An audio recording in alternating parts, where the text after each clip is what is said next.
Hey y'all, welcome back to my channel, or welcome if you are new here. My name is Jasmine. I make all types of lifestyle content here on this channel, from vlogs to hauls to routine videos. I also do productivity and 9 to 5 workday in my life videos. So if you like that type of content, then definitely go ahead and hit the subscribe button. Also make sure you hit your notification bell, that way you know every time I upload a new video here on my channel. So by the title of today's video and from this stack of books over here, I'm sure you know I am doing a what I've been reading lately / third quarter read / my reads for the rest of the year type of video today. I have a whole stack of books here that I'm excited to talk to you guys about. Most of them are brand new books that I've just recently picked up, and some are some honorable mentions that you guys will find out more about later, and why I'm calling them like honorable mentions. In case you're new here, I am an avid reader. I love to read books. Like, it's just one of my favorite things ever. I love reading mostly fiction books, specifically like young adult fiction is typically my favorite genre, but I like fiction in general. And as of the last few years, I've really enjoyed reading books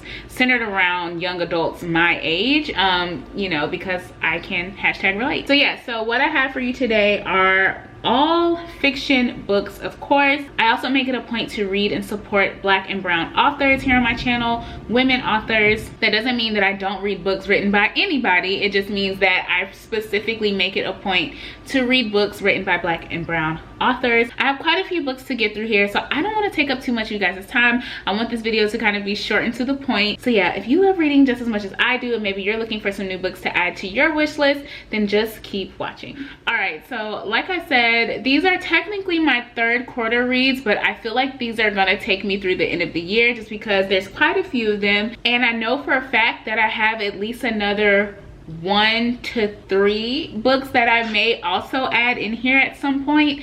So that's why I'm saying, like, all of these books just are gonna take me through the rest of the year probably to get through. I mean, we only have 4 months left, so wait, 4, is that right? Yes, we only have 4 months left in the year, so I feel like these are plenty to get me through the remainder of 2021, which is just crazy. I don't know where the time is gone. But anyways, let's jump right into this first book that I have on top. This book, I kept seeing it all over my Instagram. It was just everywhere, people talking about how much they love it. So I was like, let me get into it. It's 7 Days in June by Tia Williams, and I've actually already started reading this one. I'm like more than halfway through. I literally only have this much left to read, and I have thoroughly been enjoying this book. It's so good. The two main characters are both authors, which I love, and it's just a very gritty sort of story, and I feel like you don't see Black characters written in this way a lot. Like, they are both very, very damaged. And I hate to say that, like, I'm not saying that in a bad way, but like, they both have major issues, and so I just think it's refreshing in a sense to kind of see characters written in that light, you know, characters who aren't just like prim and proper and they had this like amazing like love story. Like, no, theirs is a little bit tainted, but I actually really like that because I feel like it's more real and relatable. But anyways, I'll read the inside flap to you guys. Eva Mercy is a single mom and best-selling erotica writer who is feeling pressed from all sides. Shane Hall is a reclusive, enigmatic, award-winning novelist who, to everyone's surprise, shows up in New York. When Shane and Eva meet unexpectedly at a literary event, sparks fly, raising not only their buried traumas, but the eyebrows of the Black literati. What no one knows is that 15 years earlier, teenage Eva and Shane spent one crazy, torrid week madly in love. While they may be pretending not to know each other, they can't deny their chemistry, or the fact that they've been secretly writing to each other in their books through the years. Over the next 7 days, amidst a steamy Brooklyn summer, Eva and Shane reconnect, but Eva's wary of the man who broke her heart and wants him out of the city so her life can return to normal. Before Shane disappears, though, she needs a few questions answered. With its keen observations of creative life in America today, as well as the joys and complications of being a mother and a daughter, 7 Days in June is a hilarious, romantic, and sexy as hell story of two writers discovering their second chance at love. It's really cute, you guys. It is a very good book. I have thoroughly enjoyed reading it. It's a very like easy read to get through. I love books that just like are so good and like entertaining, like you can't stop. I always like find myself reading and I'm like, okay, 10 more pages, and then I'm like, all right, let me just get through this next chapter, and then I'm like, all right, one more chapter. Like, I can't put it down. So I really love when books are like that, and this has definitely been like that for me. So let me know if you've read this down below. Any of the books that I mentioned in today's video, comment down below. Let me know if you've read any of them and what you thought. Do not spoil them. If I say I haven't read it, don't spoil it. Just let me know your overall thoughts of the book. But yeah, I've really enjoyed this one so far. So the next book on my list is Malibu Rising. This book is by Taylor Jenkins Reid, and oh my gosh, I am so excited about this book. So this author, Taylor Jenkins Reid, she wrote one of my all-time favorite books ever. That book is The 7 Husbands of Evelyn Hugo. It is one of my favorite books that I've ever read. It's so good. I've actually reread it because it's such a good book. Like, I love that book and I love that story. So when I saw that she was coming out with another book, I was like, I have to read it. She's written other books, like, don't get me wrong, like The 7 Husbands of Evelyn Hugo are not even like her claim to fame, but that was just the book by her that I absolutely loved. I've never read her other books, but I kept seeing this one, Malibu Rising, everywhere. It just kept popping up all over my Instagram, all over everything, and I was like, okay, I'm gonna read this.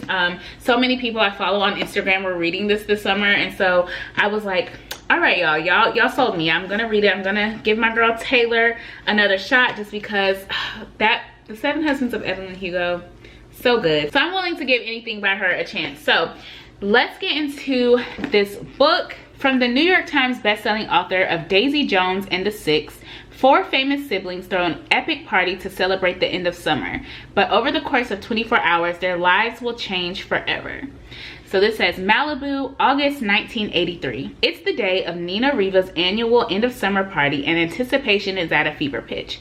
Everyone wants to be around the famous Rivas. Nina, the talented surfer and supermodel, brothers Jay and Hud, one a champion surfer, the other a renowned photographer, and their adored baby sister Kit. Together, the siblings are a source of fascination in Malibu and the world over, especially as the offspring of the legendary singer Mick Riva. The only person not looking forward to the party of the year is Nina herself, who never wanted to be the center of attention and who has also just been very publicly abandoned by her pro tennis player husband. Oh, and maybe Hud, because it is long past time for him to confess something to the brother from whom he's been inseparable since birth. Jay, on the other hand, is counting the minutes until nightfall, when the girl he can't stop thinking about promised she'll be there. And Kit has a couple of secrets of her own, including a guest she invited without consulting anyone. By midnight, the party will be completely out of control. By morning, the Riva mansion will have gone up in flames. But before the first spark in the early hours before dawn, the alcohol will flow, the music will play, and the loves and secrets that shaped this family's generations will all come rising to the surface. Malibu Rising is a story about one unforgettable night in the life of a family, the night they each have to choose what they will keep from the people who made them and what they will leave behind. So this sounds really good. Sounds like mess. I love mess. You guys should know that about me by now. So I feel like this is going to be good and a page turner. Like, she's such a good author, so I already know I'm gonna be like hooked to these characters, so I can't wait to like dig into this and see what's really going on. But I am so excited about this book, so let me know if you read it and if you have good things to say. I hope you have good things to say, because I literally love her. So the third book that I have to talk to you guys about is this book here. First of all, I love this cover, so pretty, love that. It's called The Other Black Girl by Zakiya Delilah Harris. And I just feel like, first of all, the cover itself, the little afro pic, like, I love that. This book, when I read what it was about online, I was like, I have to. I'm too interested. I have to read this. Provocative, urgent, and sharp as a knife, The Other Black Girl is an electric debut about the tension that unfurls when 2 young black women meet against the starkly white backdrop of New York City book publishing. 26-year-old editorial assistant Nella Rogers is pretty tired of being the only black girl at Wagner Books, so of course she's excited when Hazel Mae McCall starts working in the cubicle beside hers. Born and raised in Harlem, Hazel exudes the confidence and charm that Nella has never quite possessed. But they've only just started swapping emails and natural hair care regimens when a string of unsettling events causes Nella to become public enemy #1 and Hazel the office darling. And then the notes start to appear on Nella's desk. Leave Wagner now. Nella can't believe that Hazel's been leaving the notes. Despite her crude code switching and competitive vibes, the new black girl doesn't seem that hostile. But as Nella begins to spiral, obsess, and ultimately uncover the sinister forces at play, she risks losing much more than her career. The stakes are higher than she could have imagined, far beyond P&Ls and promotions. Propulsive, darkly funny, and endlessly surprising, The Other Black Girl is a whip-smart commentary on diversity in the workplace. It brims with the cringy, all-too-real struggles of being a black woman in a largely white industry, but will also resonate with anyone who's ever felt manipulated or outmaneuvered, threatened, or overlooked. As disturbing as it is tender, this is a novel that questions the silence we trade for success and asks, in the end, whether that sacrifice can ever truly be worth it. Hello, this is what I was talking about, hashtag relatable. This sounds so good, and it just sounds like something that I'm going to relate to so much, so I'm really excited to read this. I saw something the other day, I'm pretty sure it was on Instagram, and it was saying how it doesn't matter where you work, as soon as you have a staff meeting, you can bet your bottom dollar that all the black people are going to get together and have another staff meeting. And that is so true. That is so true. Like, me and my coworkers now will get together and like debrief after we have certain like team meetings and stuff like that, just because we gotta make sense of the nonsense sometimes, you know what I'm saying? So I'm very interested to read this one, see how things turn out for our girl Nella, because yeah, it just sounds like she's going to be going through it with this new girl, but I'm excited for this and can't wait to get into it. So the next book that I have is called What's Mine and Yours, and it's by Naima Coster, and this book sounds like it's going to hit a little bit close to home just because it literally takes place in North Carolina. So I feel like there's going to be a lot of references that as a native North Carolinian that I will understand and probably be able to relate with. So very excited about this one. Let's read the inside of it. It says, a community in the Piedmont of North Carolina rises in outrage as a county initiative draws students from the largely black east side of town into predominantly white high schools on the west. For two students, G and Noelle, the integration sets off a chain of events that will tie their families together in unexpected ways over the next 20 years. On one side of the integration debate is Jade, G's steely, ambitious mother. She is determined to give her son the tools he'll need to survive in America as a sensitive, anxious, young black man. On the other side is Noelle's headstrong mother, Lacey May, a white woman who refuses to see her half-Latina daughters as anything but white.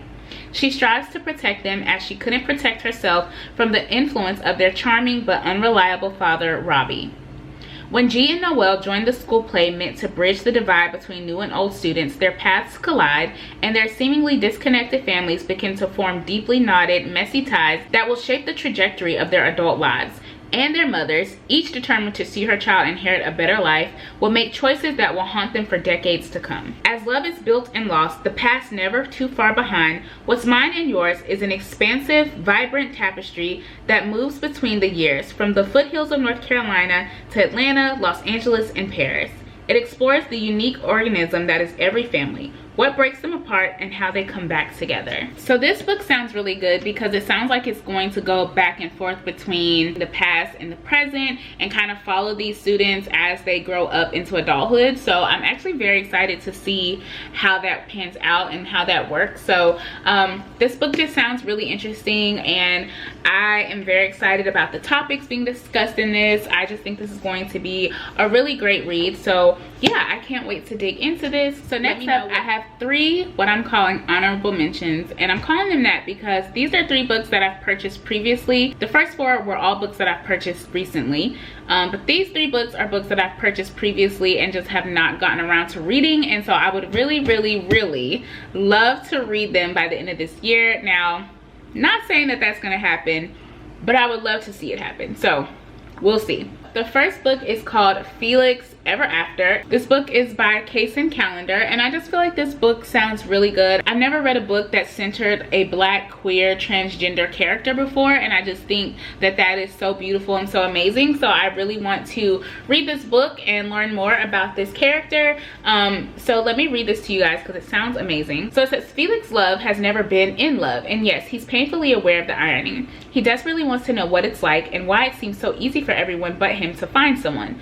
What's worse is that even though he is proud of his identity, Felix also fears that he's one marginalization too many, black, queer, and transgender, to ever get his own happily ever after. When an anonymous student begins sending him transphobic messages after publicly posting Felix's dead name alongside images of him before he transitioned, Felix comes up with a plan for revenge. What he didn't count on, his catfish scenario landing him in a quasi-love triangle. But as he navigates his complicated feelings, Felix begins a journey of questioning and self-discovery that helps redefine his most important relationship, how he feels about himself. Felix Ever After is an honest and layered story about identity, falling in love, and recognizing the love you deserve. Like, identity, falling in love, and recognizing the love you deserve. Like, read me, because I definitely feel like in my big age of 32, I've just really come into who I am, and like understanding the woman that I am, understanding the relationship that I want, and like what I need from someone. So I can definitely relate to that. And Felix sounds like he's a teenager who's already figured this shit out, so that's amazing. But yeah, I can't wait to read this. I think it's going to be really, really good. So I'm hoping to get this read by the end of the year, so we'll see. So this next book, actually the next two books, I talked about last year on my channel. I'm pretty sure this was a part of like my summer reads video. I don't know what video I did, but I definitely remember talking about these. And you guys, I literally never got around to reading them. Sometimes there are books that I'm really excited to read and I am so excited about them, but then like another book comes out that I want to read more, and so I'll just read that one instead. And I saw something on Instagram and it was like, oh, that pile over there, that's just my emotional support pile of books I haven't read. And I'm like, that is so true. I definitely have an emotional support pile of books that I know that I need to read, that I want to get to read, and I'm gonna read them there, and I'm gonna read them eventually. They're there when I need them. So that's where these books have been living, basically, in that emotional support pile of books. But I do really want to get to these and read them before the end of the year. So the first one is a book that so many people recommend, so many people love, and it is An American Marriage by Tayari Jones. I'm so mad at myself that I have not read this book yet, but you know what it is that I got this last year, and this book has a lot to do with like with racial injustice and policing and, you know, all of that. And last year at the height of 2020 and COVID and George Floyd and Breonna Taylor and everything, I started reading this book. I actually started reading it. I got about this far and I had to stop reading it because I didn't want to get to that part of the book yet. I was not mentally there for that, so I had to stop reading it. And now I definitely feel like I'm in a place where I'm able to actually read this story and get into it a bit more. So that is why I'm hoping to have it read by the end of the year.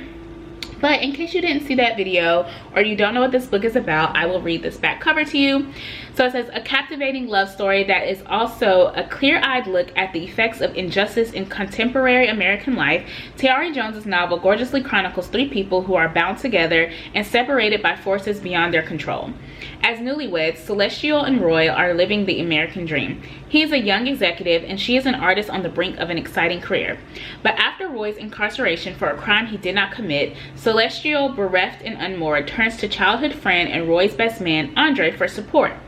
As Roy's absence drags on, Celestial faces soul-wrenching decisions about balancing loyalty with independence, desire with social and familial expectations, and what is right with what is fair and to whom. Gripping, timely, and masterful, An American Marriage looks deep into the souls of people who must reckon with the past while moving forward with hope and pain into the future.